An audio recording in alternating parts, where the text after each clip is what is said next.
Tuhan, untuk pagi hari ini kami boleh datang menghadap Tuhan. Tuhan kiranya memberkati ibadah kami dari awal sampai akhir, dan Tuhan bersuka cita atas setiap puji-pujian yang kami naikkan.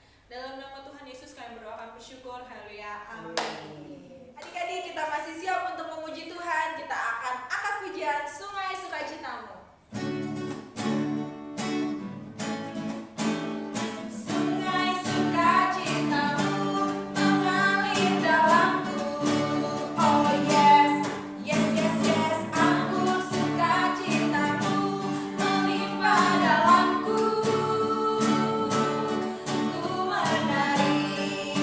Bersuka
memuji, kami sudah memuliakan Tuhan.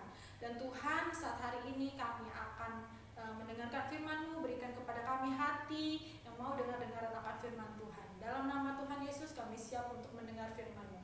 Haleluya, amin. Selamat pagi adik-adik semuanya. Senang sekali bisa bertemu dengan adik-adik pagi ini di dalam ibadah online. Nah, hari ini Tante Yuli yang akan bawain cerita. Ya, siapa yang pernah melihat tukang sulap? Ya, semuanya hampir pernah ya. Tukang sulap itu baik atau jahat? Biasanya tukang sulap baik. Apa yang dilakukan sama tukang sulap? Dari sapu tangan, celing, wah keluar burung merpati. Terus apa lagi? Banyak lagi yang dilakukan sama tukang sulap. Terus ada lagi nih gambarnya. Ini gambar apa ya? Tukang sihir, nenek sihir. Biasanya tukang sihir itu baik atau jahat? Jahat ya. Apa bedanya tukang sihir sama tukang sulap? Tukang sulap melakukan pekerjaannya dengan kecepatan tangan. Dia pakai trik-trik dibantu dengan peralatan-peralatan. Ada topi, tongkat, meja gitu ya, banyak peralatan yang dia pakai supaya orang yang melihatnya heran. Jadi orang itu tertarik untuk menonton. Sedangkan tukang sihir itu melakukan pekerjaannya menggunakan mantra-mantra dan ilmu-ilmu gaib. Wah. Nah, adik-adik, ternyata tukang sihir itu dari dulu udah ada ceritanya di dalam Alkitab. Sebelumnya, Tante Yuli mau kenalkan tokoh-tokoh yang akan ada dalam cerita hari ini. Ya. Nih, siapa pernah dengar nama Paulus? Hampir semua dengar ya. Paulus itu dulu dikenal orang yang tidak senang sama Tuhan Yesus. Dia benci sama orang-orang Kristen. Tapi pada akhirnya Paulus bertobat dan sekarang dia menjadi pengikut Yesus yang setia. Nah, ada lagi nih. Ini namanya Barnabas. Arti namanya anak penghiburan. Barnabas pernah menjual ladangnya dan memberikan uang hasil penjualannya itu kepada murid Tuhan Yesus. Wow, hebat benar Barnabas ini melakukan itu. Nah, yang terakhir adalah Yohanes Markus. Dia pembantu yang menemani Paulus dan Barnabas di dalam perjalanan memberitakan Injil. Nah, adik-adik, pada suatu hari Paulus, Barnabas, dan beberapa orang lain itu berkumpul di satu kota. Nama kotanya itu kota Antioquia. Ketika itu mereka sedang mengadakan kebaktian. Dan saat itu ada orang-orang Antioquia yang dipimpin oleh Roh Allah. Dia mengambil keputusan untuk mengirim Paulus dan Barnabas pergi mengabarkan Injil ke tempat lain. Wow, jadi mereka mendoakan Paulus dan Barnabas dan memberkatinya. Paulus dan Barnabas pun kemudian pergi dan ada seorang anak muda namanya Yohanes Markus ikut bersama dengan Paulus dan Barnabas untuk membantu pelayanan mereka. Nah, mereka pergi bertiga adik-adik. Mereka pergi naik kapal. Wah, semua orang-orang melambaikan tangannya mengucapkan selamat tinggal. Selamat jalan, Tuhan besertamu, katanya. Terus, selamat jalan, Tuhan besertamu juga. Wah, mereka pergi naik kapal dari Antioquia mau menyeberang ke pulau Siprus. Dan selama berada di kapal itu, mereka juga tetap berdoa. Mereka juga bercerita kepada orang-orang di kapal itu mengenai Tuhan Yesus.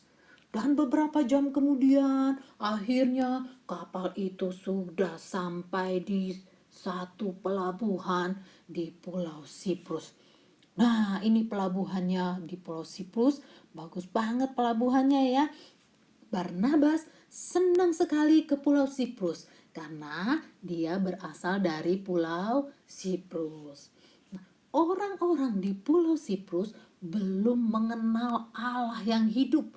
Dia nggak tahu siapa Tuhan Yesus itu. Dia nggak pernah dengar cerita Tuhan Yesus. Dan dia menyembah kepada dewa-dewa. Ada loh perintah Allah di kitab Keluaran 20 ayat 3. Jangan ada padamu Allah lain di hadapanku. Artinya apa? Nggak boleh menyembah dewa. Nggak boleh menyembah patung. Nah, Roh Kudus memimpin Barnabas dan Paulus ke Pulau Siprus untuk memberitakan Injil dan memperkenalkan Tuhan Yesus kepada orang-orang di sana.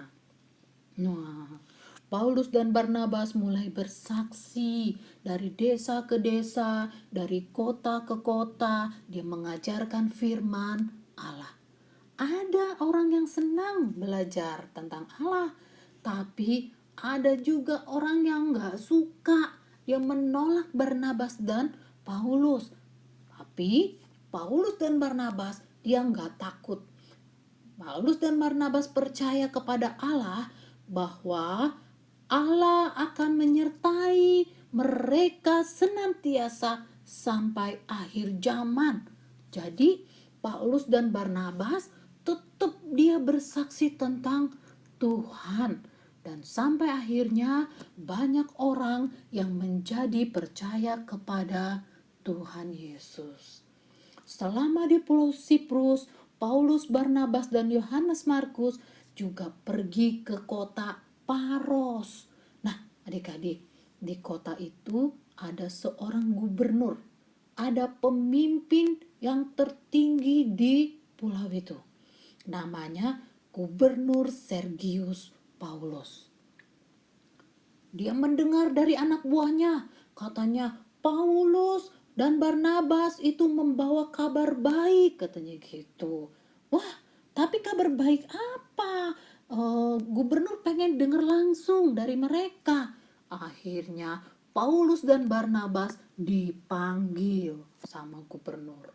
Wah, Paulus dan Barnabas seneng banget bisa ketemu gubernur waktu itu. Mereka langsung menceritakan tentang Tuhan Yesus. Mereka juga menceritakan kasih Tuhan Yesus sama manusia.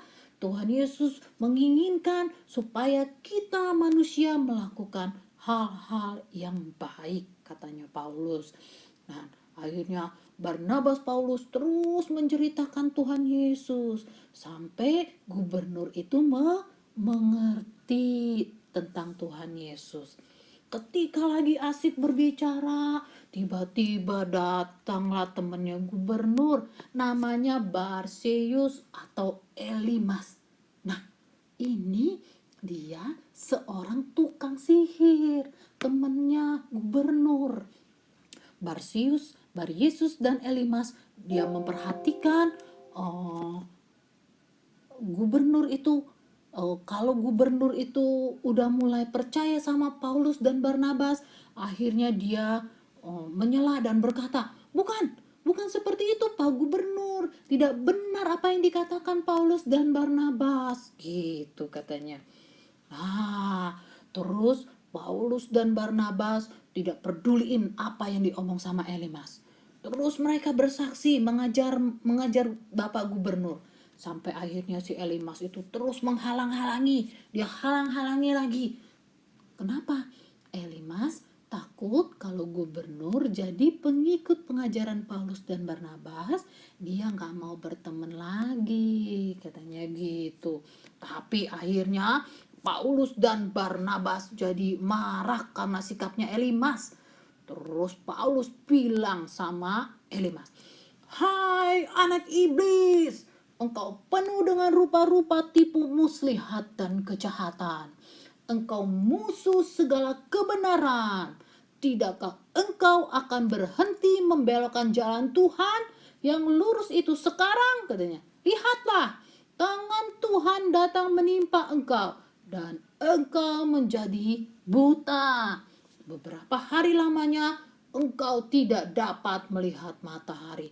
Waduh, serem banget perkataannya Paulus adik-adik. Tapi apa yang dikatakan Paulus kepada tukang sihir itu benar adik-adik.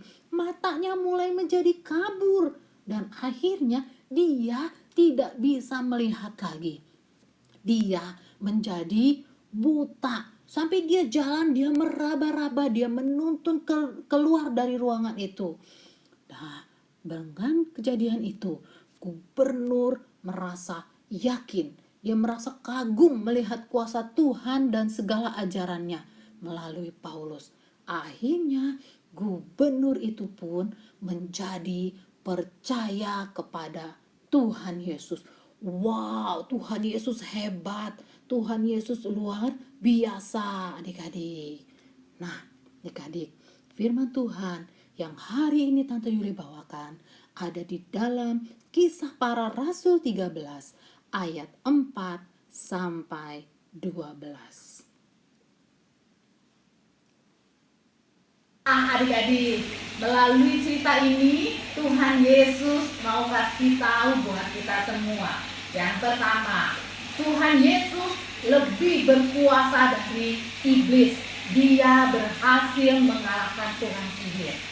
Yang kedua, kita harus berani mengabarkan Injil kepada semua orang. Teman, keluarga, saudara, semua orang harus berani. Yang ketiga, Tuhan Yesus juga bilang, jangan takut. Tuhan Yesus akan menyertai kita sampai akhir zaman. Yuk, kita baca ayatnya bareng-bareng. Matius 28 ayat 20b. Aku menyertai kamu senantiasa sampai akhir zaman. Tuhan Yesus menyertai kita bukan cuma hari ini, besok, lusa, minggu depan, bulan depan, tapi terus selama-lamanya Tuhan Yesus menyertai kita. Demikian firman Tuhan pada hari ini. Biarlah firman ini boleh tertanam, bertumbuh, dan berbuah di dalam kehidupan kita. Selamat hari Minggu, Tuhan Yesus memberkati. Mari kita berdoa adik-adik. Tuhan Yesus yang baik, terima kasih untuk firman yang sudah kami dengar pagi ini. Kami mau belajar bersaksi tentang Tuhan. Mampukan kami Tuhan untuk menjadi saksi Kristus dimanapun kami berada. Dan kami percaya bahwa Tuhan Yesus menyertai kami sampai kapanpun. Sehingga kami tidak takut lagi. Terima kasih Tuhan Yesus. Di dalam nama Tuhan Yesus kami berdoa. Amin.